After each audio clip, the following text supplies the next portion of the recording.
A graça e a paz do nosso Senhor Jesus Cristo na sua vida. Nós estamos falando sobre a última semana de Jesus aqui na Terra. Quais são os impactos, então, que essa semana trouxe na vida de Jesus e que lições a gente pode aprender?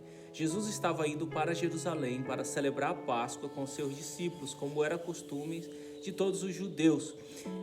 E então ele está chegando em Jerusalém, ele é aclamado como o rei. As pessoas celebram aquele momento, é um momento de festa, é um momento de alegria, mas Jesus chega no alto do monte, Jesus chora por Jerusalém, chora pelas pessoas, porque as pessoas estão rejeitando. Mas você sabe quando começou a celebração da Páscoa? O povo de Deus estava cativeiro no Egito já há 430 anos. Deus institui então a Páscoa no momento que eles estão saindo. Eles deveriam comer ervas amargas com um carneiro e eles deveriam fazer essa festa anualmente. E essa festa então era uma de celebração pela libertação deles ali do cativeiro. E a cada vez que os pais se reunissem com seus filhos, eles deveriam contar a celebração, essa festa, o motivo da alegria, porque agora eles eram livres, eles não eram mais escravos. Então agora Jesus está em Jerusalém com o seu povo, com os seus discípulos, e agora ele vai celebrar a Páscoa, e ele dá então orientações específicas para os seus discípulos sobre o local que eles deveriam se reunir para celebrar a Páscoa. Jesus diz então: vão até as ruas e encontrem um homem, este homem vai estar com um cântaro de água, vocês devem seguir esse homem até a casa dele, e lá vocês perguntem a ele. Olha, o texto está dizendo assim, Lucas 22, versículo 11. O mestre manda perguntar: onde é o aposento que hei de comer a Páscoa com os meus discípulos? Então, depois que encontrarem aquele homem, vocês devem perguntar isso a esse homem.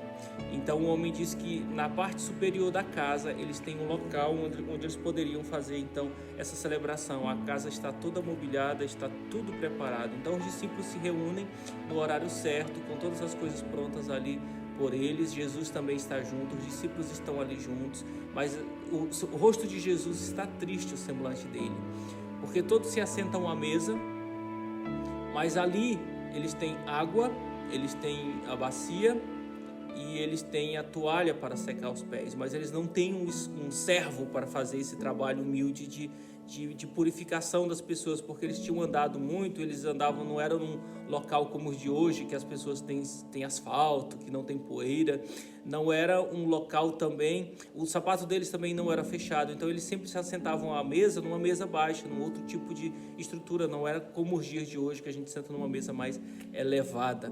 E aí Jesus espera que os discípulos tomem uma atitude e lavem os pés uns dos outros, porque não há um servo. Mas nenhum deles tomou essa atitude. Na verdade, no coração deles, eles estão ansiosos para que Jesus se torne então um rei, e cada um deles tem o primeiro, o segundo ou o terceiro lugar ali, mais próximo do rei Jesus.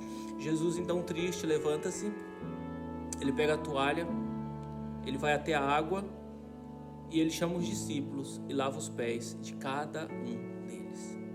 Depois eles se assentam e participam ali daquela celebração. Jesus pergunta depois para eles: compreenderam o que eu fiz? Vocês me chamam de mestre, e de fato eu sou.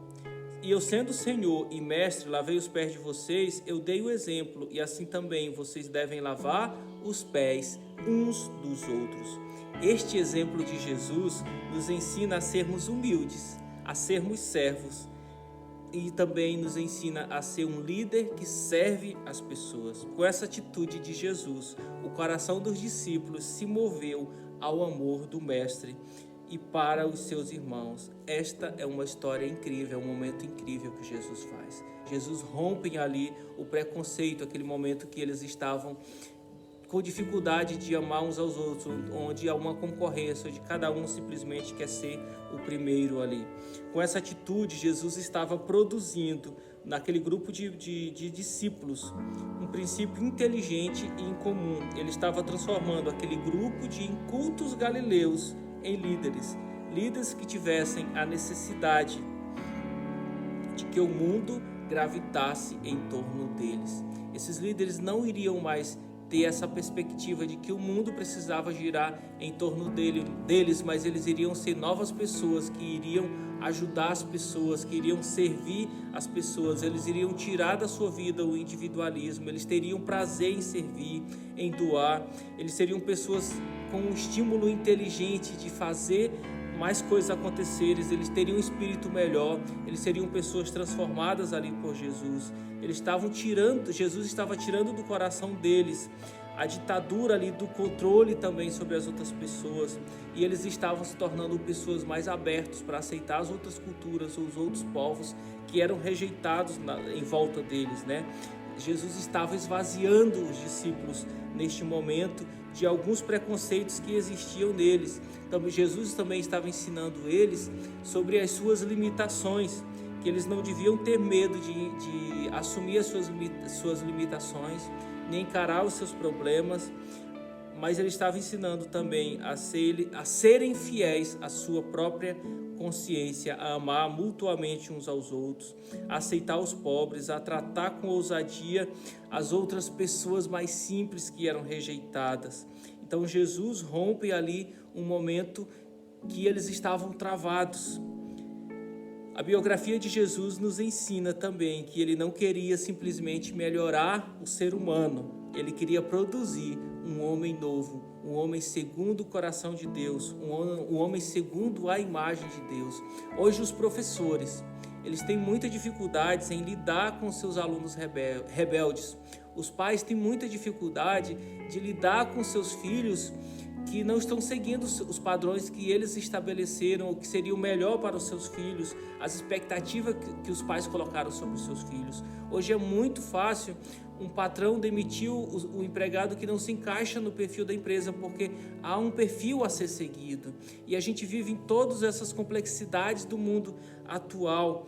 Porém, Jesus veio com um comportamento diferente, um comportamento que incluía as pessoas e um comportamento que servia as pessoas e que trazia essas pessoas para um mundo novo, para uma transformação nova. Hoje Jesus continua nos servindo e cuidando de cada um de nós, nos amando e nos salvando.